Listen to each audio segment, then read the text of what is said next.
Hello friends. आज के session में हम डिस्कस करेंगे लर्निंग के बारे में। आज के इस सेशन में हम देखेंगे लर्निंग क्या होती है, उसके क्या क्या टाइप्स होते हैं, उसको कौन कौन से फैक्टर्स अफेक्ट करते हैं, क्या क्या प्रिंसिपल्स होते हैं। हम स्टार्ट करते हैं आज का सेशन। सबसे पहले definition. According to Gardner Murphy, the term learning covers every modification in behaviour to meet environmental requirements. Gardner Murphy के अकॉर्डिंग लर्निंग का मतलब होता है modification in behaviour that leads to the environmental that helps to meet in the environmental requirements. ठीक है, इसका मतलब ये है कि हमारे बिहेवियर में जो जो मॉडिफिकेशंस हुए हमारे इन्वायरमेंटल के रिक्वायरमेंट्स को मीट करने के लिए, उन्हें हम लर्निंग बोलते हैं। ठीक, अगला हम देखते हैं टाइप्स। हमारे कुछ टाइप्स होती है लर्निंग की। पहला है हमारा stimulus response learning. In this learning establishment of connections between sensory systems and motor systems will occur. हम देख सकते हैं, नाम ही है स्टिमुलस रिस्पॉन्स, मतलब कि एक कोई स्टिमुलाई आएगा, उसकी लिए जो हम रिस्पॉन्स जनरेट होगा हमारी बॉडी में, उसे हम बोलेंगे स्टिमुलस रिस्पॉन्स लर्निंग। और जब वो चीज़ बार बार रिपीट होगी, वो हमारा बिहेवियर में अडेप्ट हो जाएगा, उसे हम बोलेंगे स्टिमुलस रिस्पॉन्स लर्निंग। ठीक है, सबसे पहला हमारा आएगा क्लासिकल कंडीशनिंग। इसमें association between two stimuli, that is unconditioned and conditioned stimulus. Classical conditioning का मतलब होता है यहाँ पे दो स्टिमुलाइज के बीच में जो कनेक्शन होगा, उसे हम बोलेंगे क्लासिकल कंडीशनिंग। दूसरा हमारा अब आएगा यहाँ पे instrumental conditioning. Association between a response and a stimulus allows an organism to adjust its behavior according to consequences of that behavior. Instrumental conditioning का मतलब यहाँ पे एक रिस्पॉन्स और स्टिमुलस के बीच में एसोसिएशन जो अकर होगा, कनेक्शन, और यहाँ पे ऑर्गेनिज्म को अलाउड है वो अपने बिहेवियर को अडेप्ट कर सकता है, चेंज कर सकता है अपने रिस्पॉन्स के लुकआउट करके। ठीक है, परसेप्शन लर्निंग।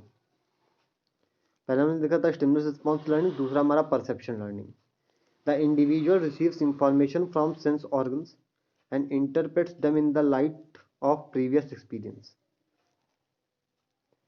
परसेप्शन लर्निंग का मतलब है कि इंडिविजुअल जो होता है वो इंफॉर्मेशन रिसीव करता है, ठीक है, सेंस ऑर्गन से, और अपने प्रीवियस एक्सपीरियंस के बेसिस पे उसे इंटरप्रेट करता है। Learning is dependent on the relative perception of senses.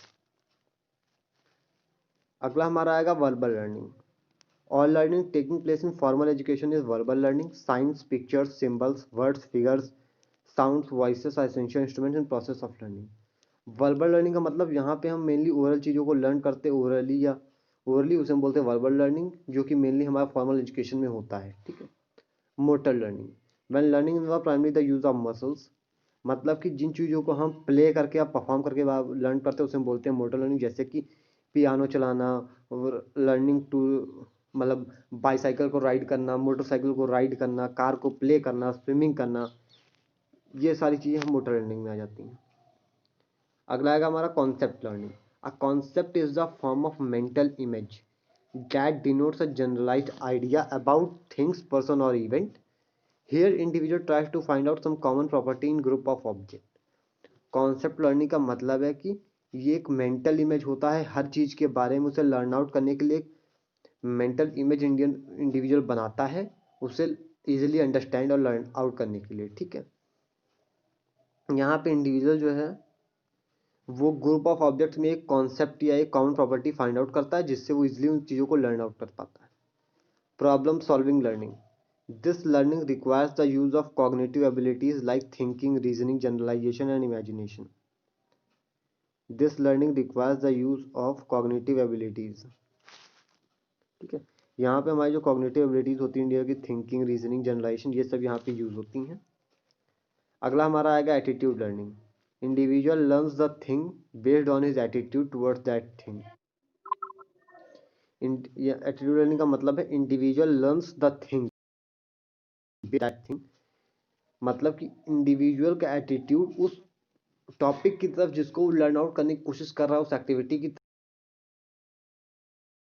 तरफ। एग्जाम्पल हमारा, student easily learn mathematics and chemistry because of attitude of maths. कोई स्टूडेंट है उसे केमिस्ट्री से ज़्यादा मैथ्स पसंद है, तो वो मैथ्स को इजीली लर्न आउट कर लेगा, लेकिन केमिस्ट्री से लर्न करने में बहुत प्रॉब्लम होगी। ठीक है, अगला आएगा हमारा paired associate learning. Learning a task by associating it with any familiar object. Paired associate learning का मतलब है किसी एक चीज़ को दूसरी चीज़ से कॉमन जो जनरल चीज़ है उससे पेयर आउट करके उससे लर्न आउट करना। जैसे कि किसी एक बच्चे का नाम कृष्णा है तो कृष्ण भगवान कृष्ण के नाम से उसे इजीली लर्न किया जा सकता है। ठीक है, अब हम कुछ देखते हैं अदर टाइप्स ऑफ लर्निंग भी हमारी होती हैं, जैसे कि विजुअल होगी, ऑडिटरी, काइनेस्थेटिक और टैक्टाइल। विजुअल में हमारा आ जाएगा मूवीज, वीडियोस, पिक्चर्स, मैथ, मतलब जिन चीज़ों को देख के हम लर्न करते हैं। ऑडिटरी में पढ़ के, सुन के, देख के, पढ़ के, सुन के, जैसे कि रीड अलाउड, डिबेट हो गया, फॉर्मल इनफॉर्मल डिस्कशंस हो गए, लेक्चर्स हो गए, जैसे हमारे ऑडिटरी हो गए, सुन के इन चीज़ों को हमने लर्न किया। काइनेस्थेटिक हमारा games, models, diagrams, math manipulatives, computer software, art का मतलब यहाँ पे चीज़ों को हम ड्रॉ करके उसको खुद से करके हम लर्न करते हैं। ठीक है, टैक्टाइल में आ जाएगा हमारा art and craft, clay modelling, gardening, dress up. ठीक है, ये सब हमारा आ जाएगा different other types of learning में। अब हम देखते हैं फैक्टर्स अफेक्टिंग। हमारे कुछ फैक्टर्स होते हैं जो हमारे लर्निंग को अफेक्ट करते हैं। तो उसमें सबसे पहला हमारा आएगा फैक्टर एसोसिएटेड लर्नर, मतलब कि जो लर्नर होता है, जो इंडिविजुअल जो लर्न कर रहा है, उससे रिलेटेड कौन कौन से फैक्टर्स हैं जो उसके लर्निंग प्रोसेस को अफेक्ट करते हैं। पहला आएगा उसकी फिजिकल हेल्थ। अगर इंडिविजुअल फिजिकली हेल्दी है तो ये चीज़ों को इजीली लर्न कर पाएगा। लर्नर्स मेंटल हेल्थ, अगर इंडिया को कोई मेंटल प्रॉब्लम है, अगर डिप्रेशन में है, अगर वो कोई साइकेट्रिक डिजीज उसको हो रखी है, तो वो लर्न नहीं कर पाएगा चीज़ों को। अगला बेसिक पोटेंशियल ऑफ लर्नर, अगर इंडिविजुअल का पोटेंशियल ही नहीं लर्न करने का तो वो चीज़ों को लर्न नहीं कर पाएगा। लेवल ऑफ मोटिवेशन, अगर इंडिविजुअल किसी चीज़ को लर्न करने के लिए वो हाईली मोटिवेटेड है तो उस चीज़ को इजीली लर्न कर पाएगा। जैसे कि एक इंडिविजुअल है जो बहुत ही वीक फैमिली से आता है, उसको फैमिली का इकोनॉमिक स्टेटस बहुत वीक है, लेकिन उसकी फैमिली किसी भी तरीके से मैनेज करके उसे पढ़ा रही है, तो वहाँ पे वो हाईली मोटिवेटेड अपनी स्टडीज़ के तरफ। लेकिन एक इंडिविजुअल है जिसे बचपन से ही हर चीज़ फुलफिलमेंट हुई, हर नीड उसकी फुलफिल हुई है, उसे अच्छे से ही हर चीज़ मांगते ही मिल गई है, तो वो अपनी स्टडीज़ के साथ उतना मोटिवेटेड नहीं होगा। ठीक है, तो यहाँ पे लेवल ऑफ मोटिवेशन है। अगला गोल्स ऑफ लाइफ, इंडिविजुअल का जो लर्नर होगा उसके लाइफ का गोल क्या है वो उसकी लर्निंग प्रोसेस को भी अफेक्ट करेगा। ठीक है, रेडीनेस एंड विल पावर, अगर इंडिविजुअल किसी चीज़ को लर्न करने के लिए रेडी है तभी वो उस चीज़ को लर्न कर पाएगा। जैसे कि एक इंडिविजुअल है, उसका इंटरेस्ट मैथ्स में था, लेकिन उसको घर वालों ने उससे बायो दिला दिया 11th क्लास में, तो अब उसका इंटरेस्ट वहाँ था, उसका वो रेडी था लर्न करने के लिए वो, लेकिन उसको बायो पढ़नी पड़ी, तो वो वहाँ पे प्रॉब्लम हो जाएगी। अगला आ जाएगा हमारा मैच्योरेशन। ठीक, एज भी हमारा एक फैक्टर होता है लर्निंग का।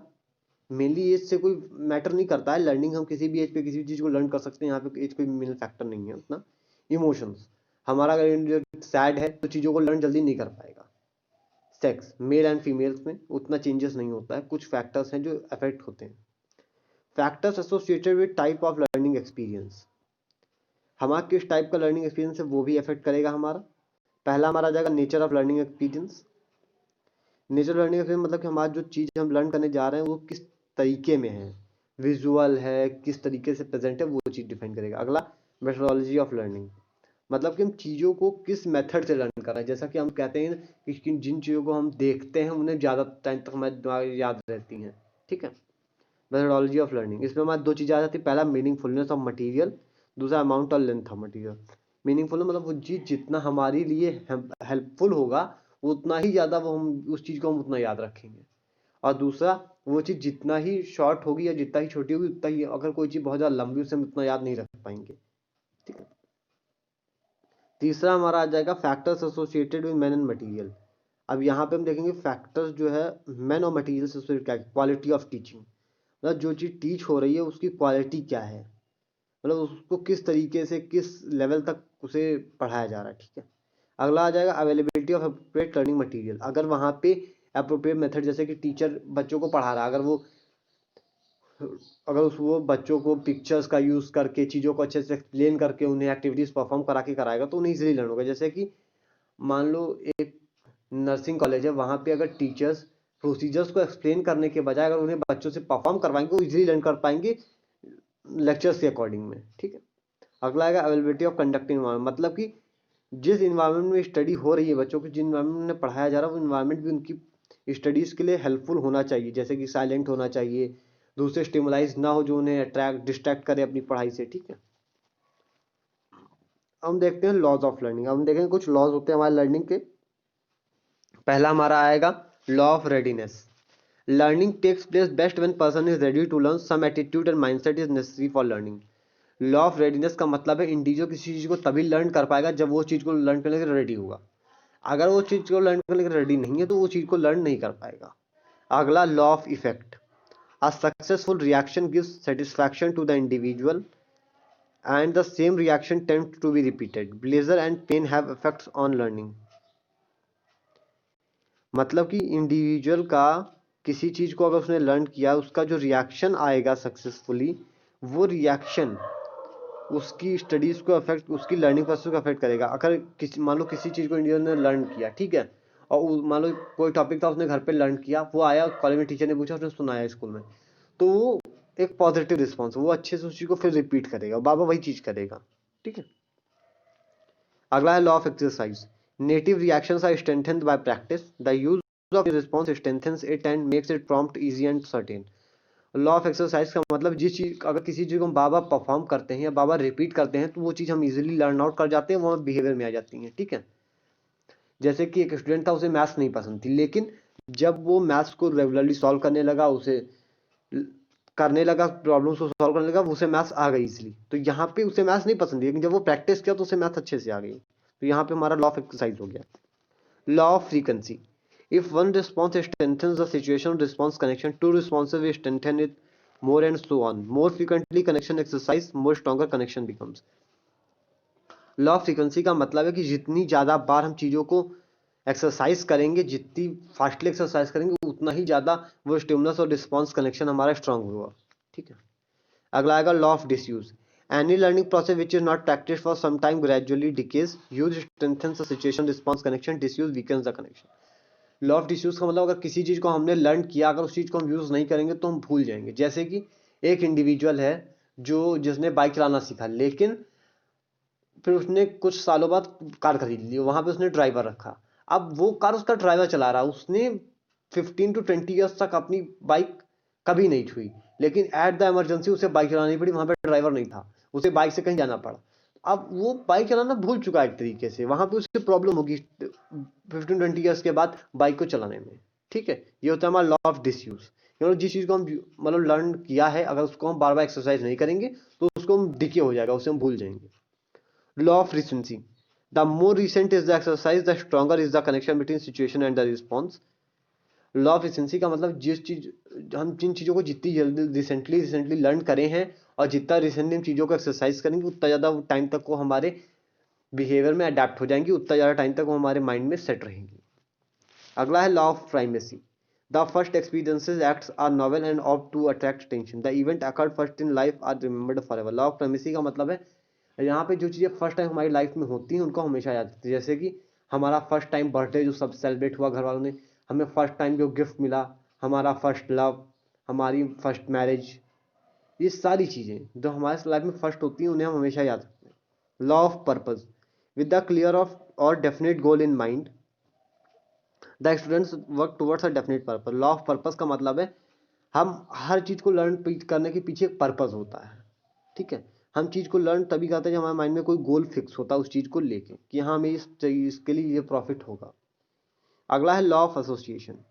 It means learning information bye associating with something, it involve law of similarity and law of contrast. Law of association का मतलब है चीज़ों को लर्न करना दूसरी चीज़ों से रिएक्ट एसोसिएट करके। जैसे कि हम देखते हैं, हम चीज़ों को हमें जब लर्न करना होता है, अगर कोई चीज़ लॉन्ग बहुत सारे सेंटेंसेस होते हैं, उन्हें याद करने के लिए हम एक निमोनिक बनाते हैं ताकि वो इजली, तो वो एसोसिएशन है, चीज़ों को, एक चीज़ को हम दूसरी चीज़ से एसोसिएट करके वहाँ पे लर्न करते हैं। ठीक है। हम देखते हैं steps of learning. Steps of learning में सबसे पहला हमारा आएगा motive. These are dynamic forces that energize behavior to learn. Unsatisfied motives compel individual to act to learn something. Motive का मतलब होता है ये वो एनर्जी होती है जो इंडिविजुअल को मोटिवेट करती है या फोर्स करती है चीज़ों को लर्न करने के लिए। ठीक है।